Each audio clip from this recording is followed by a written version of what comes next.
Ei, molt bones i benvinguts a Nakama, soc Amui Warakat, o també podeu dir-me Mugi.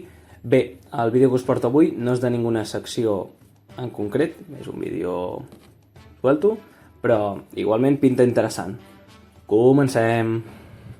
Avui parlarem sobre si en Suju hagués pogut complir el seu somni de ser un Shichibukai, un dels 7 grans guerrers del mar, dit en català. És la meva opinió, vull dir, això no m'és tret de la sèrie, ni ho ha dit l'Oda, ni ho diu, jo què sé, Pepito los Palotes. No, això és la meva opinió i vull que quedi recalcat des del començament. Basant-nos, com he dit ara fa uns segons, en la meva opinió, jo sí que crec que en Suju hagués pogut complir el seu somni de ser un dels 7 grans guerrers del mar i poder així substituir en Crocodile.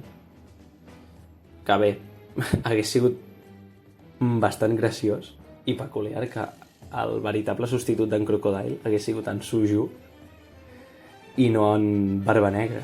Vull dir, a mi, fora conyes que m'hagués agradat, Vale que en Barba Negra és l'enemic final i tot això, però podia haver sigut l'enemic final sense haver sigut un dels 7 grans guerrers del mar. O podia substituir en Gecko Moria, però en Gecko Moria ho van voler tapar.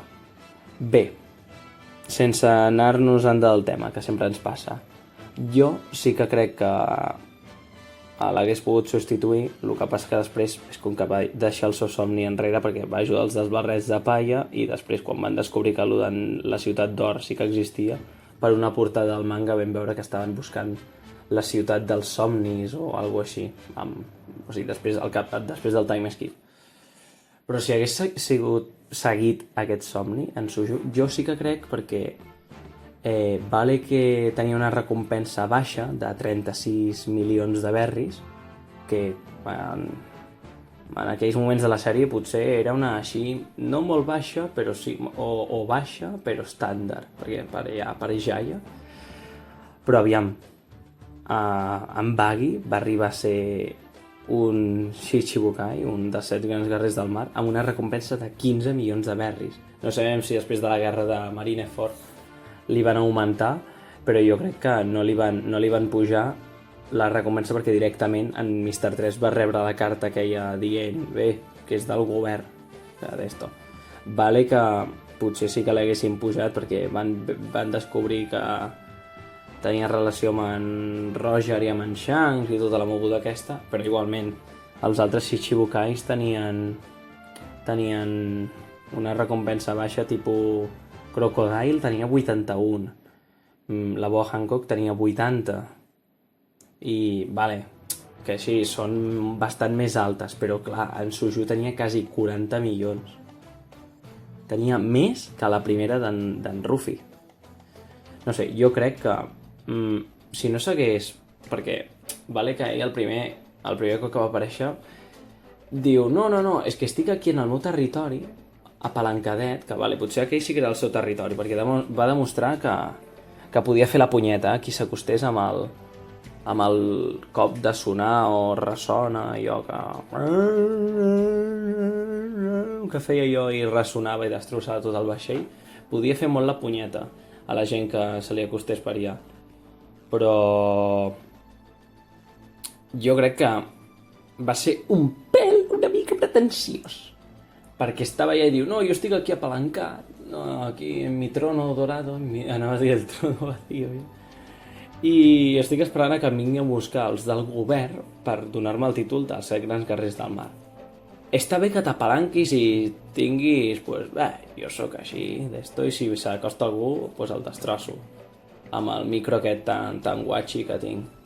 Però, tio, jo què sé, haver-te fet conèixer una miqueta i haver-li fet com un encarament, en plan, a l'armada o alguna cosa, si se t'acosta per seguir, perquè segur que si l'armada passés, el seguiria perquè recompensa té. Haver-li dit, no, jo vull ser un dels 7 grans guerrers del mar, no sé. Haver enviat un submarinista, aquells que tenia l'Omodo Lafitte, allà a dir-li, tinc una proposta, en Suju, ja m'imagino un parlant com el Lafitte, allà fent l'anunci de que vol ser un dels guerrers del mar. Perquè, ojo, que en Barba Negra, vale que va ser un dels 7 grans guerrers del mar després d'entregar l'Ace. Però, tios i ties, o sigui, quan van anar a fer la proposta de que en Barbanegra podia ser un substitut, tenia zero de recompensa, que fins i tot en Gecko Moria va dir, però què cojones? En canvi, en Suju, el nostre rei del sonar, tenia 36 milions. 36 milions! O sigui, s'esmorzava la recompensa d'en Barbanegra, que era un xurro, era un zero, era tot zero la recompensa.